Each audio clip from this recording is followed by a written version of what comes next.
Tiripo apostle. Magadi yenyu muno wa Mwari. Tiripo enda apostle. Ndikuona inda kupisa tsitsi kudaloswa. Magadi yenyu. Magadi muno wa Mwari. Apostle. Tatamba. Ndiudzei.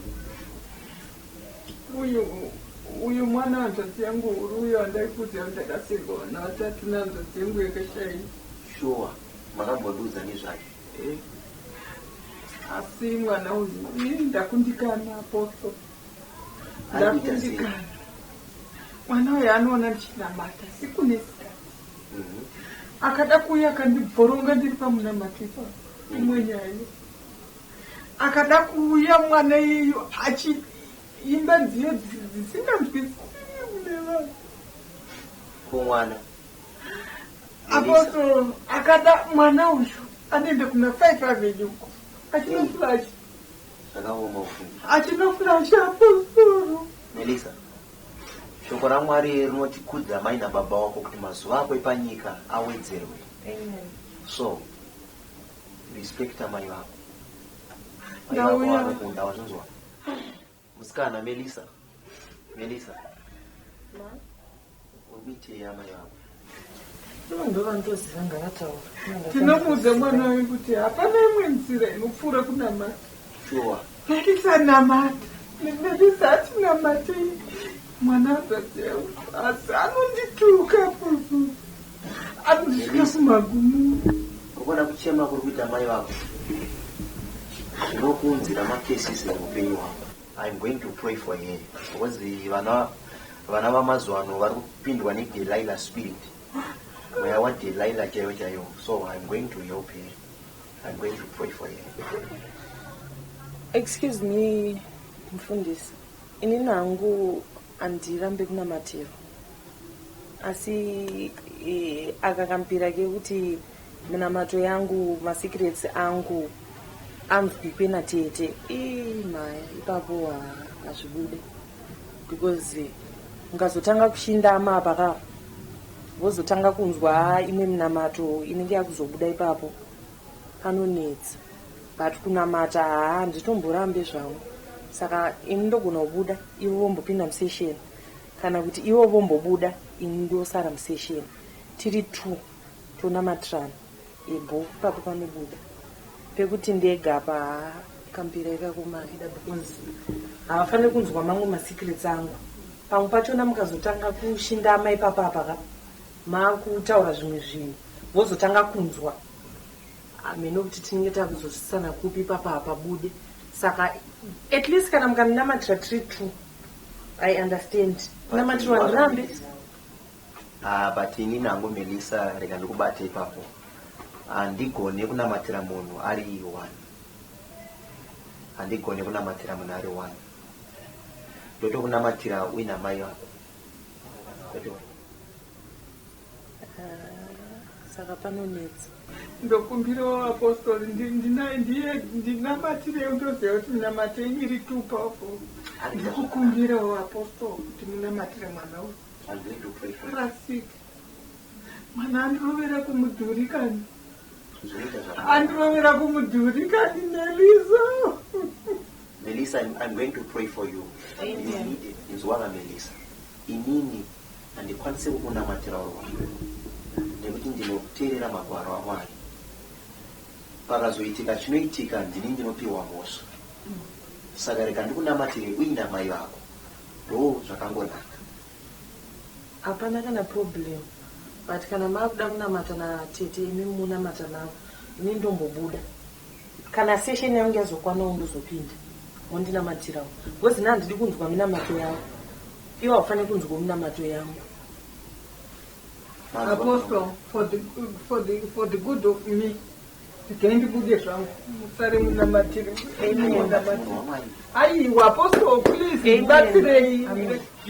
Ndoshanda kuda zvangu mushande mwana. Shandai mwana. Amen.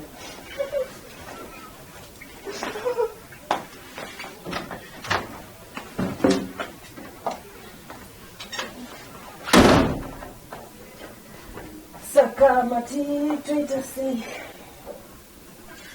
Alright. Saka matituita sei? Yeah, Melissa. Chekutanga asanda kunamatira. Shoko ramwari rinotaura chiti kudza vabereki vako kuti mazuva ako epanyika awedzewe. But the first thing, kuri battery. Taurai zvamurikutaura. Alright. Mai vako ndi mai vako. Vakudze. Respect. Vale, you understand what I'm saying? Kuti mwari vako ropafadze. So I want to pray for you. Because ndine vamwe vanhu vada kuuya. So I just want to pray for you. Father, in the name of Jesus. Amen. Battery. Fundisa. Kuzvaita sei futi? Handiwauya kuzonamatira. Handiri kunamata. Ndinonamata une nzira yangu. But aonekera right. Chinamatai. Ndakunamatira kusandibati. Namatai. Ndinomuenzwa. Mufundisi mukada kudedzera zvisiri zvoka. Zvichanetsa. Namatai. Father, in the name of Jesus. Amen. Baba, ivaina Melissa. Muchinje character yake, muchinje munhu wake. Amen. What are you doing? Ndiri kunamata. Vanhu vane manamatiro akasiyana. Are you a witch?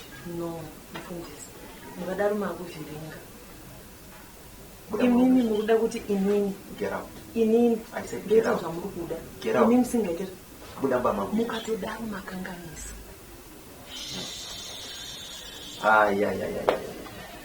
Ndinodedzera request. Imbai matoti hlo kunyara lola zvedu tichinamatira pamunhu. Ndizvo. Ndizvo mufundisi. Umfundisi. Namatai.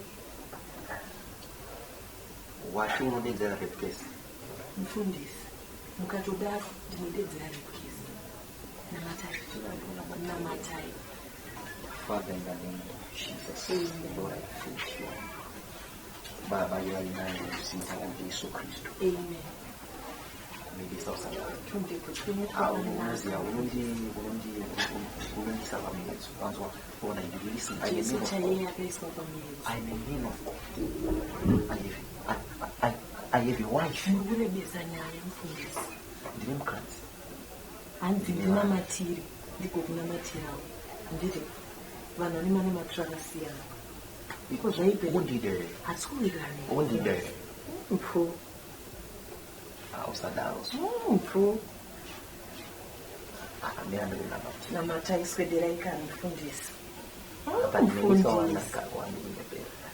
Sure mufundisi. Masuwa wakanaka. Zvamwari here. Sure. Ndiri munhu angu wamwari kakupatiri. Tinamata. Aunoona pete pauya namaoko pete. But ikasaira ikangomari ekuzonditsiura pana mai vangu. But ndandokutsigira wani. Manditsigira kwapi? Ndandakutsigira wani. Chinamata. Unozoona chete. Yesinamata. You are so beautiful. Amen. Ndakufarira. But kudza mai vako. Amen. Ndizvozvo vanofundisi ndazvinzwa. Right. Apa chichero ndibati. Izvozvo ndo zvandiri kuramba pezvo. Aiwa, mukadzi wangu atakuuya. Saka nebasa reinansi mukadzero. Ndipe nhamba dzako. Aiwa, ini ndinotora nhamba dzako. Right, chitora nhamba dzako. Nhamba dzenyu ndichatora. Handiti kake. So, bye-bye. Aiwa, namatai. Aiwa, ndakunamata. Ndinoda kunamatira. Aiwa, Unofana kunamata kani. Mufundisi. Ndakunamatira. Mufundisi. Munhu Munhu wamwari.